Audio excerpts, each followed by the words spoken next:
Picture ko na yung mga ninong.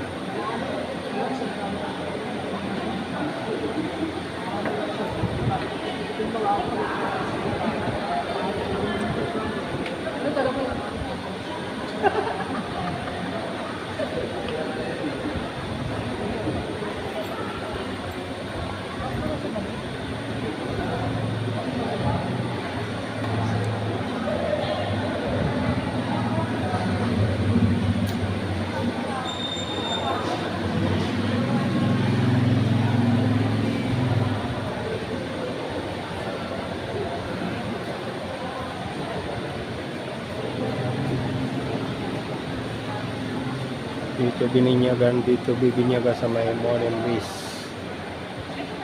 subdivision yung apo ko, anak ni JJ at Mayan.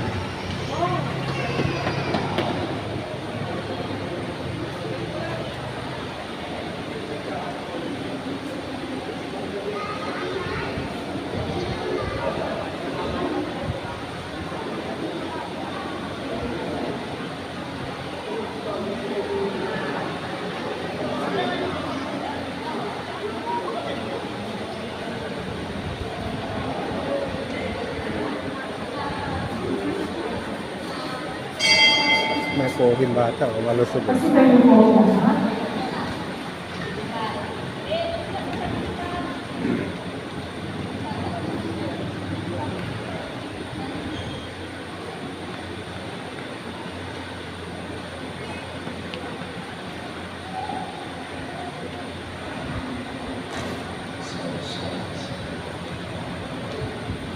sige po, ating simulan ng sakramento ng Binyag. Sa ngalan ng Ama, ng Anak, ng Espiritu Santo, inyong ang Panginoon at Sumayin.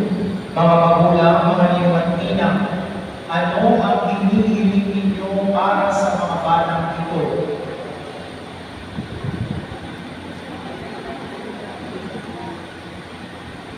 Ulitin ko po yung tanong.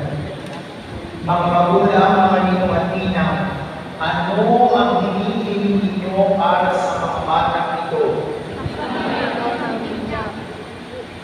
Ngayong hinihiling ninyo na binyagan ang mga batang ito, tinatanggal ninyo ang responsibilidad na sanayin sila sa pananampalataya.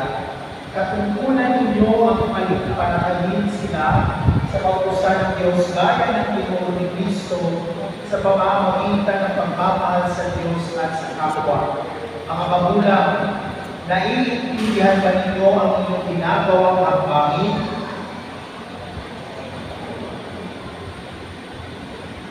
Ay mga magulang pa ito magkakaroon.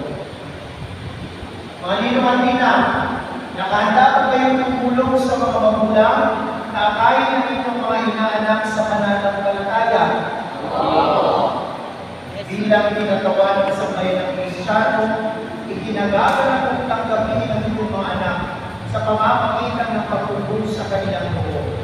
Ngayon ay tukusan ko ang buo ng batang iinyagan. Pagkatapos ko, susunod sa akin ang mga magulang, mga liwanina, tukusan din po ninyo ang buo ng bata.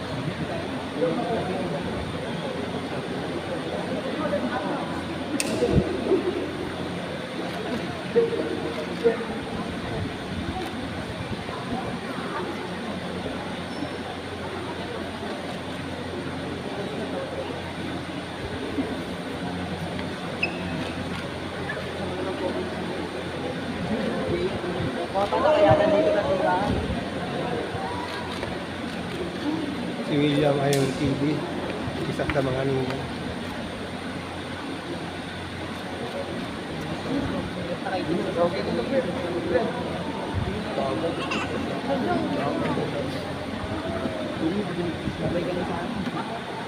Eh, naka-jumper lang kami, di ba? Tapos ulit siya na-drive.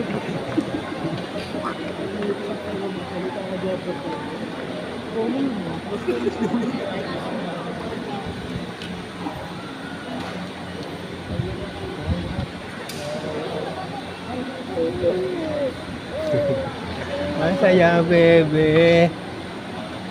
Ang saya, bebe. Wala, mol-mol na naman.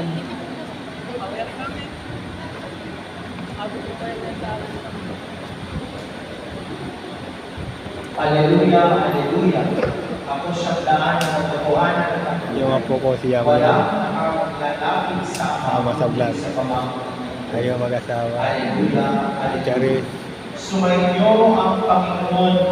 Sumainyo. Ang mabuting balita ng Panginoon ayon kay San Marcos. Papuri sa iyo, Panginoon. May nagdala ng mga bata kay Jesus upang inihimatok niya sa mga ito ang kanyang kamay, ngunit pinagutaan sila ng mga alagad. Nagalit si Jesus nang makita ito at sinabi sa kanila, "Pabayaan ninyong lumapit sa akin ang mga bata. Huwag ninyo silang sawayin, sapagkat sa mga katulad nila nagahari ang Diyos. Ito ang tandaan ninyo. Ang sino mang hindi tumatanggap sa paghahari ng Diyos, tulad ng isang maliit na bata, ay hindi mapapabilang sa mga pinag-aharian niya." At tinanong ni Jesus sa mga bata, ipinataw ang kanyang mga kamay sa kanila at pinagpala sila. Mga kapatid, ang mabuting balita ng Panginoon, Pinupuri ka namin, Panginoon, Yesu Cristo. mga minamahal na kapatid, piliin namin sa ating Panginoon Yesu Cristo na tingnan niya na may pagmamahal ng bata ito na tatanggap ng binyag. Hindi ng mga magulang, mga maingat at lahat ng binyagan. Ang ating kong itutuon ay, Panginoon, tingin mo kami. Pakiulit ko. Panginoon, inilin mo kami. Naway sa pamamagitan ng misteryo ng pagkamatay at muling pagkabuhay, paliguan ang liwanag ng mga bata ito, bigyan sila ng bagong buhay sa Kanya, at tanggapin sila sa iyong banal na simbahan. Manalangin tayo. Panginoon, inilin mo kami. Naway sa pamamagitan ng binyag at kunti, gawin mo na ang mga nananampalataya ay makasunod at maging saksi ng iyong ebanghelyo. Manalangin tayo.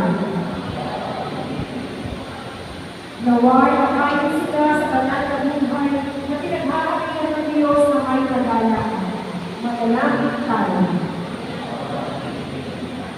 Naway ang mga magulang na kanino-kanina ay maging halimbawa sa pamumuhay ng Kristiyano nang sa gayon sila ay maging inspirasyon ng mga bata.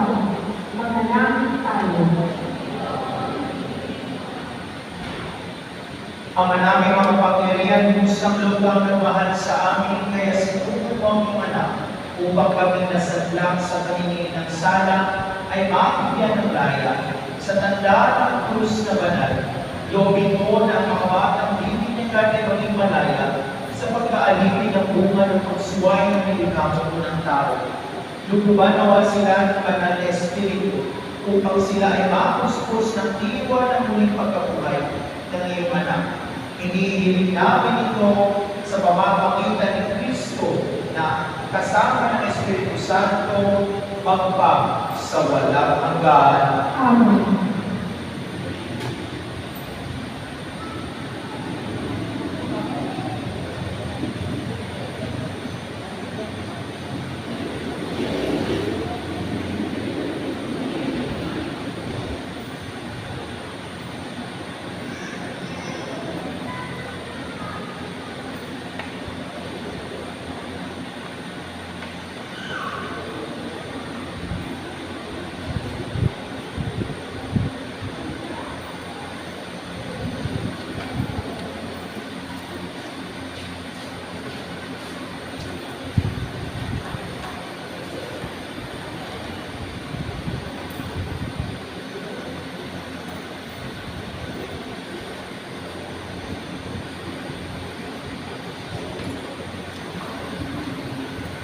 Mga minamahal, kagulang, mga ninong at ninang, nung tayo ay binyagan, tayo ay naniling kasama ni Kristo. Upang kasama niya tayo, upang makapagpawang buhay. Bilang tanda ng inyong pananagutan, sa pagbubuo ng inyong mga anak ayon sa banal na aral, sa iwain ninyo ngayon ang inyong pangako, kung kayo ay binyagan, na tatalikuran ang lahat ng kasamaan at kasalanan. Mga magulang, mga inyong ina, meron po akong mga katanungan. Ang iniibig ko sa inyo ay tinawagin natin yung mga tanong at mangyari lamang po na tayo ay sumagot. Sa mga susunod na katanungan,